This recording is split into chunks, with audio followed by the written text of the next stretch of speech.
maswera sei ma diaries muri sei kwamuri koma ndiyo ma diaries maswera sei marara sei koma ndiyo. I thought maybe this weekend I was going to rest tombozororao, but zvinhu zvava zvaenda neimwe nzira. One of my drivers he tested positive to COVID-19. He's the one who was supposed to get a trip in. So at the end of the day, we had to make some plans for the body to go to Kumusha. Yeah, ngotina matirawo guys. Pamwe pachona unosvikawo pekuti nyama yako rwadza manje guys. I've said that 2020 I'm not going to drive. I will let my team vaite basa rese. I've trained them, they know what to do. But paunotoda kuzororawo, then the need comes again yekuti you have to be there. So yeah, so I'm going to Chegutu. Ndikufamba ndega by 1. Hey. Guys, let's be honest, this job is very difficult guys. Ndikukunyepera yangu ndazobvuma manje, ndazobvuma guys. Tinongofamba nenyasha dzaMwari, with the grace of God. Ndiye ndingoita kuti tingofamba from point A to point B every day. Pasina izvo zvakuna kwatinoenda. Imagine kuti I'm driving this big car, ndiri ndega, ndine munhu akashayika kutrailer uko, mutrailer. Tiri 2, it's only 2 people, more boys. It's more boys, nemunhu akashayika, tiri 2. Guys, this is tough guys. I don't wish to have a breakdown on the road. Like now, it's 12:15. It's 12:15 now. Kurukunzo wangoita pancha kana kuti motikari yaita mechanical problem. Nengo akutongorara pa road pakati peusiku. No one will help you this time. Kwakutongo kotsira ndiri pa CTO and so on. But at the end of the day, upenyu hwemunhu uri mumaoko maMwari. We pray makuseni patinomuka tichienda kumabasa, taakufamba tinonamata. Saka pamwe pachona haisi minamato yedu, but minamato inobva kwamuri. Anditi, I just had a minor problem or nemapurisa murodhu. Vambondivhiringa kuti hanzi kufamba nguva ye-curfew, and then ndakavaudza kuti aiwa kana ini ndine essential permit. Tanetsana nemapurisa guys, tatorana zvisingaite. They arrested me. Zvozvo kungondipinza kuti hakuna kwauri kuenda and so on.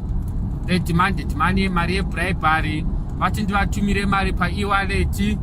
Ndatumira mari yachona. But I've also opened a case against the police for the harassment and also for demanding bribery. And when it comes to corruption, guys, I'm very sensitive to that issue. I want business really legit. Zviri pachena, zvisina chitsotsi mukati. Purisa atanga kundisecha hanzi tikuda mari kwauri, tikuda 500 rand. Ndakati 500 rand yei. Zvakanzi because uri kudriver nguva ye-curfew. Ndakati but ndine essential permit kai. Why are you saying that? Vatanga kutaura zvakawanda. Chichi ndobva vatanga kundisecha.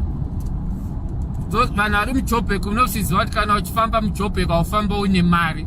Hazvina basa kuti uri mutown, uri mumashops, uri pai, you don't carry cash. Mari dzinogara makadhi. Handiti. Saka ndobva vanditi tipombi buritsa mari vandati handina, zvakanzi tokupa e-wallet here kana kuti toisa maaccount. Ndobva vandipa e-wallet number, ndobva ndamutumira mari yachona. So everything zvachichitika, I was recording him. Pese panga achidimanda mari, and I also took my pictures ake iye mpurisa wachona ndamurekodha zvese and anga akapusa. After tamutumira mari yachona yatosvika, ndibva ndaenda kuna supervisor wachona ndibva ndamuudza kuti I'm going to open a criminal case. Uyu adimanda bribery kwandiri, andiforce kuti ndimutumire mari. This is the evidence. Ndibva ndamuratidza proof of payment, ndibva ndamuratidza mavideos achona. So I'm going to take this matter far. Ndatoripota case yachona when I was coming in Pretoria. So yeah, but anyway, I think it's also part of this job that we do. There's also a lot of frustration, and you guys, you need to understand where we are coming from and the type of job that we do and the challenges that we encounter daily. We are very loyal to our clients all the time. I think you guys, you saw the video Maskati vasikana vauya boat viewing and so on and so on. This is the nature of our job. So it's tough getting there. Yeah, guys. I'm driving now towards Bed Bridge now. From Bed Bridge, I'm going to take Blawayo Road. Blawayo Road, I'm going to Chegutu. Sakanchata 2 nights on the road. And this Kurara Zimbabwe, I'm going to make a U-turn again.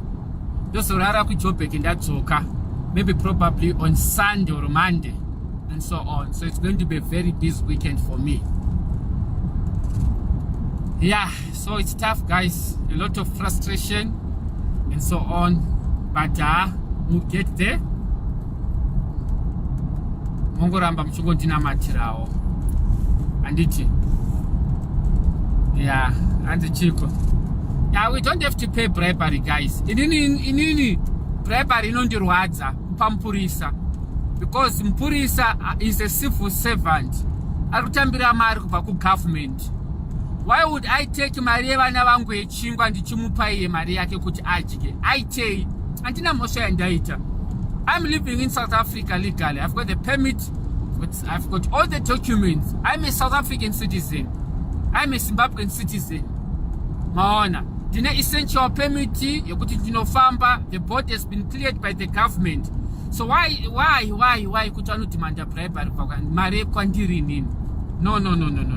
It's unfortunate kuti, guys, sometimes we are used to kupa mapurisa mari all the time. But now muchainzwa nyaya yachona. Inini I'm prepared kuti vakada kurova vakada kuita zvese whatever they wanna do, but I'm not going to let this thing kuti zvipere zvakadai. So anyway, guys, mungodinamatirawo kuti ndifambe zvakanaka. I'll update you guys. Pane hama dzekwaNgwenya Jones Ngwenya. I know kuti ndakuudzai kuti munofollowa padiaries kuti zvakamira sei. Ndichisvika nebhodhi tichaburitsa futi. I'm going to have a live kuti vanhu vangonzwisisawo hama kuti bhodhi yasvika. Anditi hanzi nasisi vangu vachida bribery yemari. No, vandimisa ndichidrive mapurisa. Ndobva vanditi why uri kudriver during the time of the curfew? Ndakavaudza kuti no, company yedu inoprovide my essential service. My essential service atirare tinoperate 24 hours. We do my hospital removals even midnight, my house removal midnight, some of the burials even manheru and so on. Vandamuratidza my papers, a permit yachona and so on. Therefore, I need to know I'm not going to accept this document that you are showing me. Therefore, why? Therefore, I need to know you are still not allowed. Vandamuti which section of the law inotaura izvozvo. Vandamuratidza section of the law inotaura kuti my essential workers even the funerals anobvumidzwa. Ndibva tatanga kunetsana. Maybe iyangozvionawo kuti maybe munhu yanenge ada kuzvitowa meno zvaazvitorawo. But at the end of the day, guys, it does not make any sense kuti inini ndakaspenda 5 years ndichidzidza law, then inini ndobatirwa marights angu. What about an ordinary citizen anongobatwa ungonzi tipe mari nemapurisa? There have to be a difference. Maona. So ndozvangoitika. Ndobva vatanga kusecha muhomwe dzangu vachitsvaga mari. Zvandakudza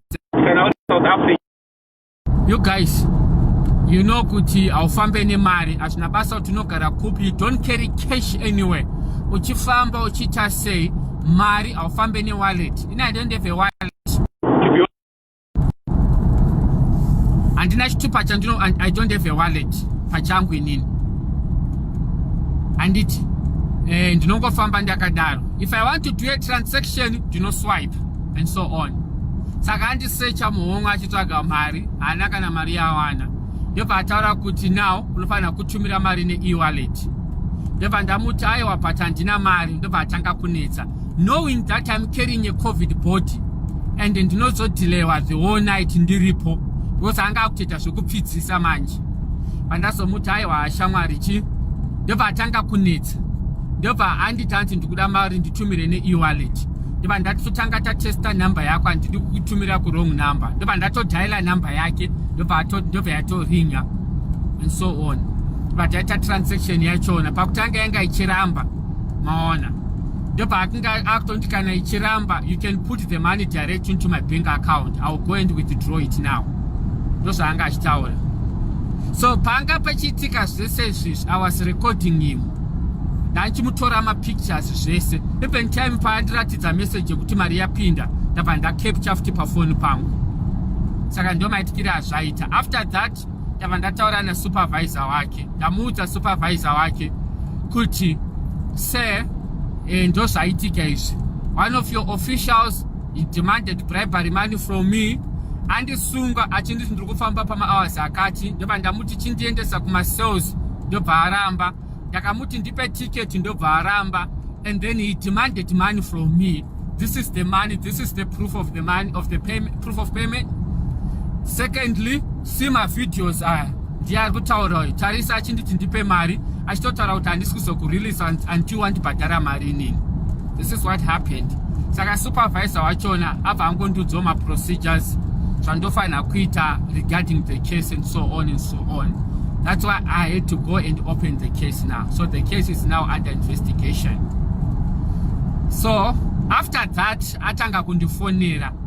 I don't know kuti chichi ari kuda kwandiri mupurisa here.